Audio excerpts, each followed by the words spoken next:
If you walk the streets of modern Buenos Aires, you might believe you are in Paris or Madrid. The architecture is grand and European, the cafes are filled with citizens of Italian and Spanish descent, and the nation has long proudly projected itself as the whitest in South America. But beneath this veneer of European exceptionalism lies a profound historical mystery.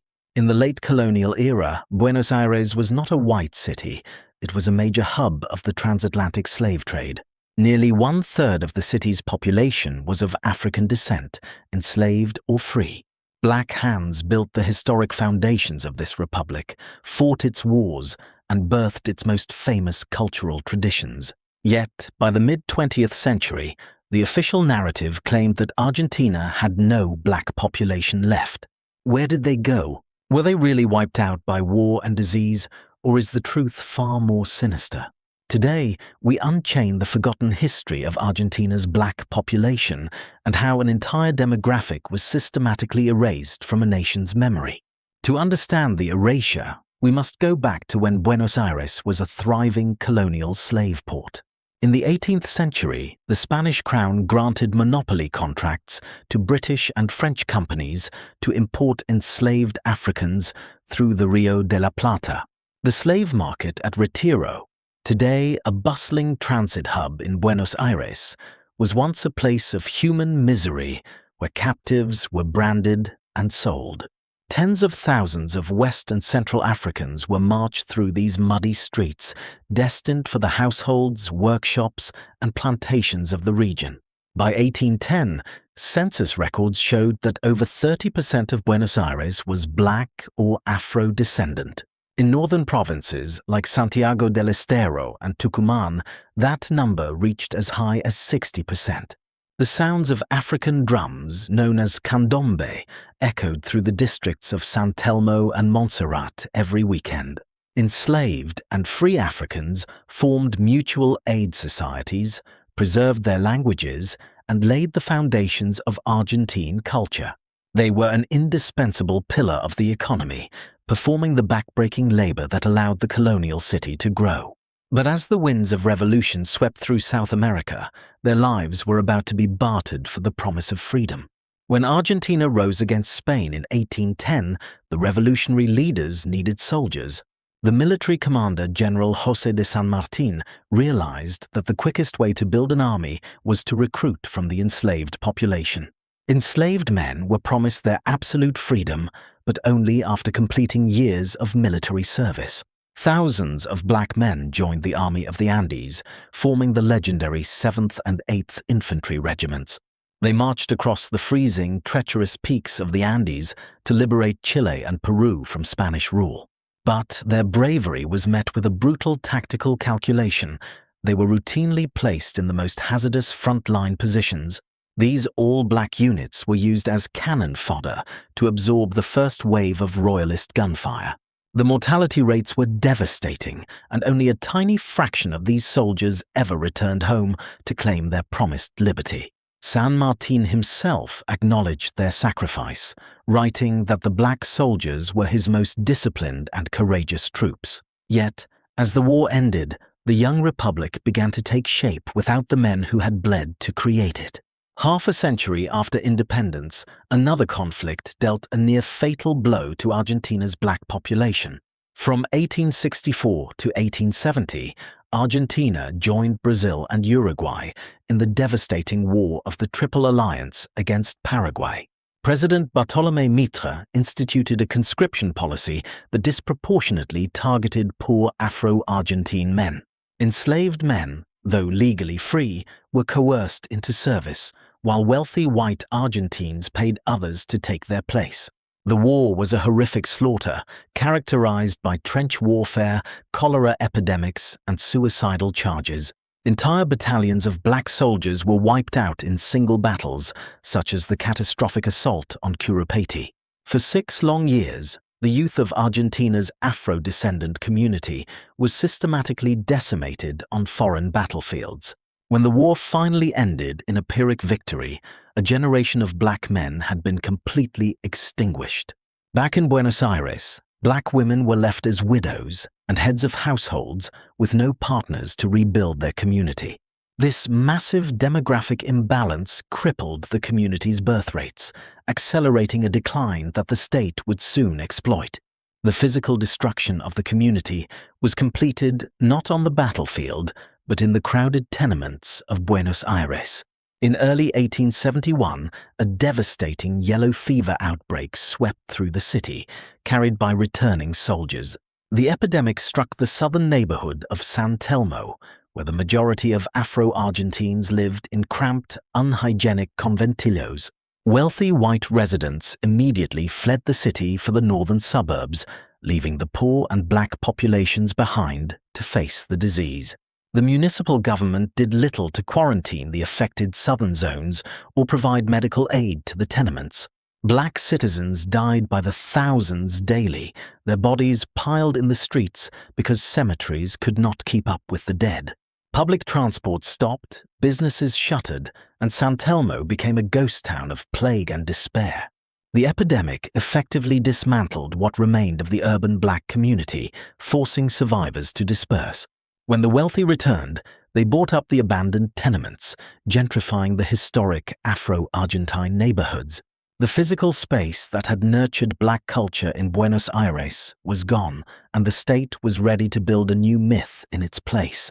By the late 19th century, Argentina's ruling elite had formulated a vision for the nation's future: total Europeanization. President Domingo Faustino Sarmiento, a leading intellectual of his time, believed that civilization was synonymous with Europe and barbarism with non-white races. Sarmiento openly advocated for the dilution and elimination of the black and indigenous populations. In 20 years, Sarmiento famously declared, it will be necessary to go to Brazil to see a black person.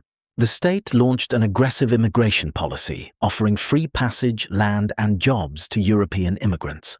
Between 1880 and 1914, over 4 million Europeans, mostly Italians and Spaniards, flooded into Argentina. This massive demographic wave completely overwhelmed the surviving Afro-Argentine population. Black workers were pushed to the margins of the economy, denied employment, and socially isolated. Intermarriage between black women and European immigrant men became common, diluting African features over generations. The state's policy of Blanqueamiento, or whitening, was not just demographic. It was a deliberate strategy of cultural and social engineering. While the physical population was being diluted, the state began to erase the black presence from official records. In the 19th century, census takers and state officials actively manipulated racial categories to hide the black population. The category of mulatto, or black, was gradually phased out of official documents. People of mixed race were reclassified under ambiguous terms like trigueño, which translates to wheat-colored. In later censuses, the state simply stopped asking about racial background altogether, claiming that all citizens were equal and therefore racially undifferentiated. This bureaucratic sleight of hand allowed the government to declare that the black population had naturally vanished.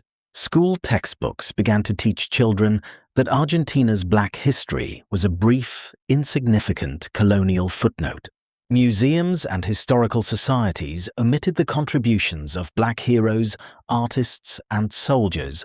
By papering over their existence, the state created a self-fulfilling prophecy of a completely white nation. To the outside world, Argentina successfully projected the image of a pure European outpost in the Americas.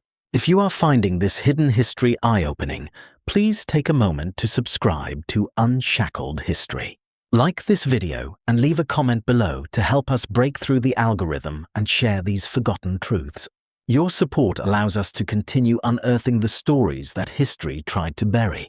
The erasure of Afro-Argentines birthed a powerful national myth, the idea that Argentines descended from the ships. Unlike neighboring Brazil or Uruguay, which embraced their Afro-descendant heritage, Argentina claimed to be an extension of Europe. This myth was central to the national identity, used to justify Argentina's supposed superiority over its Latin American neighbors. To admit to having African ancestry became a source of social shame and stigma. Families hid their ancestry, passing off mixed-race children as dark-skinned Europeans or indigenous. The black ancestry of prominent historical figures, such as the legendary writer and educator Bernardino Rivadavia, was systematically denied or airbrushed from portraits. Generations of Argentines grew up genuinely believing that black people had never existed in their country in significant numbers. The state's campaign of amnesia was so successful that even foreign historians accepted the white myth without question. But a people's history cannot be fully extinguished. It leaves behind fragments in the very soul of the culture. And in Argentina, those fragments are found in its most iconic national treasures. You cannot separate the culture of Argentina from the African heritage it tried to erase. The world-famous tango, the ultimate symbol of Argentine passion, has deep African roots. The word tango itself is of African origin, originally referring to the places where enslaved people gathered to dance. Tango's rhythm, dance steps, and melancholic feel were heavily influenced by the candombe and milonga styles brought by African captives. In the early days, tango was danced in the poor Afro-Argentine neighborhoods of Buenos Aires before it was adopted and sanitized by the elite. Similarly, the unique Buenos Aires slang known as lunfardo contains dozens of words derived from Bantu languages, such as quilombo and mina. Argentine cuisine, too, bears the mark of the enslaved, who popularized cuts of meat like the achuras that are now central to the traditional asado. Yet, as tango became a global phenomenon, the black faces that created it were replaced by white dancers in high society salons. The culture was embraced, while the creators were forgotten. This cultural theft ensured that the black contribution remained visible only to those who knew where to look. For over a century, the descendants of Argentina's black population lived in the shadows, silent keepers of a forbidden past.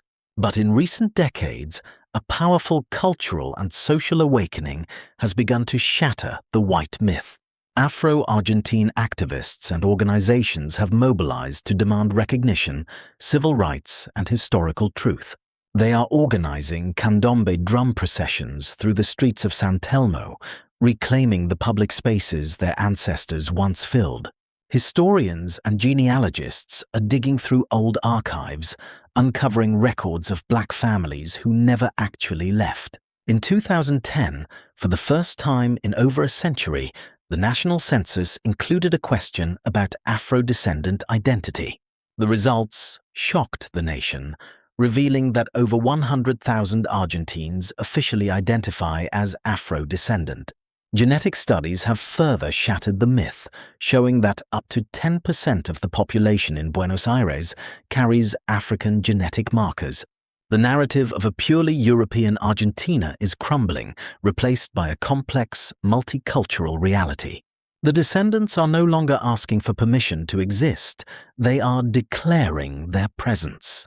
The story of Argentina's black population is a cautionary tale of how easily a nation can manufacture its own identity. It demonstrates that history is not just a record of what happened, but a tool used by the powerful to shape what we remember. The erasure of Afro-Argentines was not an accident of fate. It was a systemic project of demographic and cultural replacement. By forgetting its black founders, Argentina lost a vital part of its historical soul.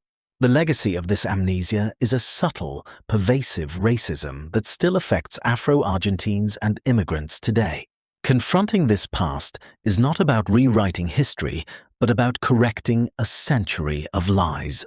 It is about honoring the soldiers who died for a freedom they never saw, and the artists whose music still defines the nation. Only by acknowledging its black roots can Argentina truly understand itself. The silence has been broken, and the ghosts of the Rio de la Plata are finally speaking. Their message is clear. We were here, we built this country, and we are still here. Thank you for watching this episode of Unshackled History. If you want to support our mission to bring these hidden histories to light, please subscribe and turn on notifications. Let us know your thoughts in the comments below. Had you heard of Argentina's Black history before? Share this video with others to help spread the word. Until next time, keep questioning the history you've been taught.